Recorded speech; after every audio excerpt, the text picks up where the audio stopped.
El miedo es algo muy aterrador porque te impide hacer cosas y hacer lo que de verdad tienes que hacer, lo que Dios te ha mandado a hacer.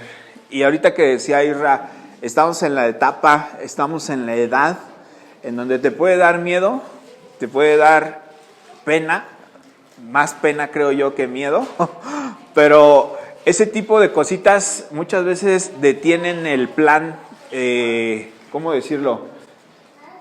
El plan de Dios, el plan de lo que Dios quiere hacer en nuestra vida. Y no está mal tener miedo. Todos hemos sentido miedo en algún momento, todos hemos sentido pena.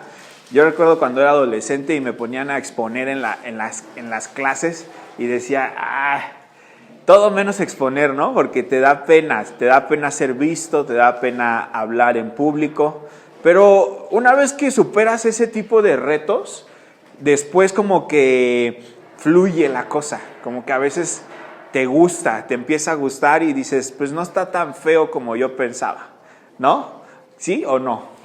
¿Cuántos han superado retos este cortito tiempo que llevamos ya estamos en febrero, ya brincamos a febrero, pero yo he visto de enero para acá, así como que reto tras reto tras reto. Entonces, ¿se acuerdan? Hemos estado hablando un poquito, ya para entrar en materia, acerca de los dones y los talentos. Y entonces habíamos de identificar primero y saber para qué tú eres buena o bueno. Y luego, una vez que lo entiendes y que lo logras identificar, lo pones al servicio de alguien. Por ejemplo, Isra tiene este talento que sabe tocar, puede cantar bien también. Entonces lo pone al servicio de alguien y esto trae una atmósfera. En este sentido aquí, por ejemplo, se puede crear una atmósfera y lo que decía Isra, puedes traer paz, puedes traer tranquilidad, puedes algo que te esté haciendo falta, pedírselo. No porque yo pienso, no necesariamente tiene que estar la música para pedirlo a Dios, pero la música ha sido por años un instrumento, un vehículo sumamente importante para adorar a Dios, ¿sí? La adoración no solo es musical, la adoración tiene mucho que ver con lo que tú eres y lo que tú representas para el Padre. Pero si a eso le sumas o le pones musiquita, yo pienso que es así como que se va más rápido. Podría llegar como esta ofrenda, por así decirlo, a Dios de una manera más veloz, ¿no? No es que alguien que no toque y que no cante no lo escuche Dios. Dios escucha a todos porque la adoración no tiene que ver con eso. Si recordamos un poquito, por ejemplo, el rey David, ¿sí? El rey David es catalogado o es, ¿cómo podemos decirlo? La gente lo reconoce por sus talentos musicales. Dicen que él escribió la mayoría de los salmos. Y si ustedes se fijan, los salmos casi siempre es una expresión del alma en angustia, pero también es una expresión del alma liberando todo lo que David en aquel momento sentía, porque venían de otros lados y lo apresionaban los ejércitos. Y entonces David decía, Padre, en ti confío, tú eres lo máximo, tú eres mi roca fuerte. Y luego empezaba a escuchar tonos o empezaba a escuchar sonidos y él no iba y compraba el instrumento porque no había instrumentos. Entonces él fabricaba el instrumento que bajara ese tono que él estaba escuchando del cielo a la tierra. Por eso es que era un músico único y también un guerrero único, porque su adoración no era solamente la música, sino él había ganado una batalla y entonces lo musicalizaba y eso se convertía en una adoración a Dios. Por eso David es que agarra y es el único en revelar el tabernáculo, quitarle el velo y que la gente no vea muerte. Porque antes el tabernáculo no lo podían ver tal cual. David hizo un montón de cosas, pero en el ámbito musical, por así decirlo, expresó muchas cosas de las que otras personas no habían expresado. También, por ejemplo, un día David estaba cantando y adorando a Dios y dice que, no sé, yo me imagino traía una especie de faldita, ¿no? Y que se le vio todo. O sea, y todo el mundo empezaron, ay, David, qué feo, no manches, ¿no? Entonces, imagínense a David. Yo, no sé, me lo imagino con una especie de, digamos, una playera. Vamos a poner una playera tipo polo, como esa que traigo hoy, pero larga. que le quedaba como por aquí, entonces alzaba las manos y todo se le veía, ¿no? Y suena un poco lógico porque dices, ¿quién más que la esposa iba a decir, David, tápate, ¿no? O mira qué tanto estás haciendo. Y hay veces que algunos de nosotros entramos en una euforia de ese tipo por alabar a Dios, porque dices, Dios me dio la victoria esta semana, no sé, de alguna materia difícil, de algún examen complicado, y llegas y está la adoración y empiezas a cantarle con todo, y a lo mejor va a haber quien diga, a este loco ya se deschavetó, ¿sí? Pero tiene que ser una adoración genuina, creo yo. Y el tema es, la música es muy importante y es sumamente interesante todo lo que se mueve a través de la música, porque así como Dios la utiliza para bien, también hay otras personas que utilizan la música para otras cosas. No vamos a entrar ahorita en detalles, pero el tema es, ¿qué está naciendo dentro de ti de adoración? ¿Qué le estás dando a Dios? ¿Sí?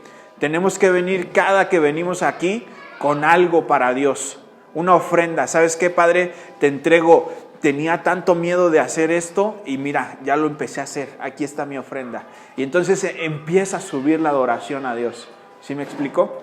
Eso fue lo que pasó al principio de los tiempos, cuando estaban estas dos personas que eran hermanos, se me olvidó ahorita sus nombres, pero uno le ofrece una ofrenda a Dios y el otro se pone celoso y lo termina matando, Caín y Abel. Y entonces Dios viene y le pregunta, ¿en dónde está tu hermano? Y el otro le dice, pues ¿qué acaso soy guarda yo de mi hermano?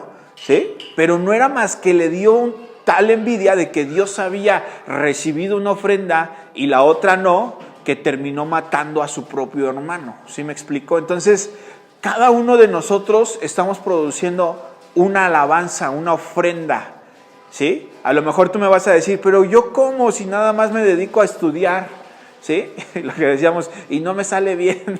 No importa, esfuérzate, cada día, esfuérzate y ve rompiendo los miedos que te den, ¿sí? Si tienes, estamos hablando acerca de estos dones y talentos.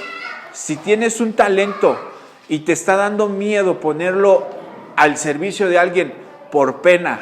Por ejemplo, ahorita a lo mejor Israel hubiera podido decir, es que me da pena tocar o cantar enfrente de ellos, o es que me da pena hacer esto o tal cosa, ¿sí? Y resulta que atrás de eso está tu talento que necesitas derramarlo hacia alguien más, ¿sí? Porque Dios va a hacer una conexión, va a empezar a unir lazos entre nosotros, ¿ok? Por ejemplo, hoy que estamos vendiendo acá, pues ya Eli preparó cuernitos, o sí los preparaste tú, ¿sí? Y luego Raúl se trajo jícama y fruta y la picó. Y yo sé lo que eso representa, porque a lo mejor alguien llega y puede llegar más tarde, entonces representa levantarte más temprano, preparar las cosas, estar desde el día anterior, y no solo eso, irte un poquito más tarde, ¿sí? Y entonces eso empieza a ser una ofrenda, ¿sí me explico? Para que Dios empiece a moverse en medio de nosotros. Y el fin, ahorita, es el campamento. Ese es el objetivo para esta temporada. Entonces, tenemos que accionar. Dios me estaba hablando y me decía, tenemos que meterle acción a nuestras palabras, acción a lo que estamos haciendo, ¿sí? Y en medio de eso, Él nos va a ayudar y nos va a empezar a promover, ¿ok? Entonces, después de que David danza y David hace un montón de cosas, me encanta porque David le quitaba todo el protocolo de presentación. Entonces, cuando antes el sumo sacerdote era el único que entraba al arca del pacto y bajaba la presencia de Dios y hablaba con Dios, llega David y entonces David empieza a decir, miren, aquí está la presencia de Dios. Y logra quitarle el velo y exponerla a todo el pueblo. Por eso es que a David, de cierta forma, le decían hijo, o a Cristo le decían hijo de David. Porque Cristo viene a hacerlo, pero de una manera distinta, diferente, en un ámbito espiritual. Aunque David lo estaba haciendo también espiritualmente, pero naturalmente también era como este reflejo, por así decirlo. Ajá. Yo recuerdo mucho cuando empecé a buscar así, con un hambre muy fuerte a Dios, lo que empecé a leer fueron los Salmos.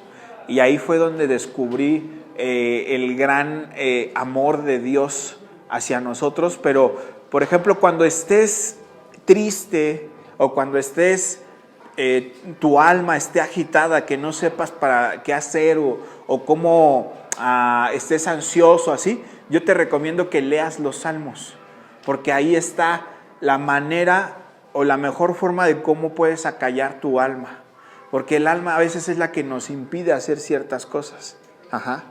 No sé si te ha pasado, pero a veces porque estás ansioso, estás nervioso, te olvidas o no te puedes concentrar.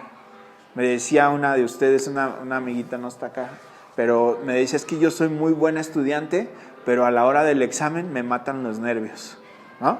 Bueno, necesitas paz que Dios te puede dar, porque de nada serviría ser muy inteligente si repruebas, ¿sí me explico? Entonces, en ese sentido, la única fuente que nos puede traer paz es Dios. La única fuente que nos puede traer sabiduría es Dios. La única fuente que nos puede, calmar nuestros pensamientos, nuestras emociones, es el Espíritu Santo a través de la obra que Él hace. Pero necesitamos también nosotros estar en constante comunión. Hay que leer la palabra, hay que orar. No solo venir acá y el domingo nada más, lo que me da ahí medio, ¿no? Todos los días tenemos que estar orando, tenemos que estar leyendo, tenemos que estar involucrándonos con Dios sin dejar la otra parte que también Dios nos manda hacer. Porque luego ya nos ponemos muy espirituales y entonces todos son pecadores y el mundo y no sé qué. No, o sea, esto que aprendemos aquí es para aplicarlo acá, ¿sí? Y Dios nos va a ir dando respuestas. Esto que decía Isra ahorita en la canción, cuando Dios te ilumina, dicen, yo no sé, pero me he escuchado varias veces a personas decir que antiguamente se ponían una especie de velitas porque no había luz como tal aquí en los pies. Entonces, cuando iban caminando, las velitas iban alumbrando los pasos que daban. Y así es como podían llegar más lejos. Y la palabra hace esa función. Cada que tú das un paso, te alumbra, ¿sí? Te va alumbrando y te va dando cada vez mayor entendimiento. Hay oportunidades que a veces no vemos, no porque no estén, sino porque no tenemos esta visibilidad. Lo que decía Eli, por ejemplo, la luz nos ilumina y nos hace ver claramente. A lo mejor tú no has visto claramente cómo pasar ciertas materias o cómo brincar ciertos obstáculos que se te están presentando ahorita, porque a lo mejor no tenemos la suficiente, ¿cómo se puede decir?, disciplina de estar leyendo la palabra y que Dios te diga, mira, hazle así.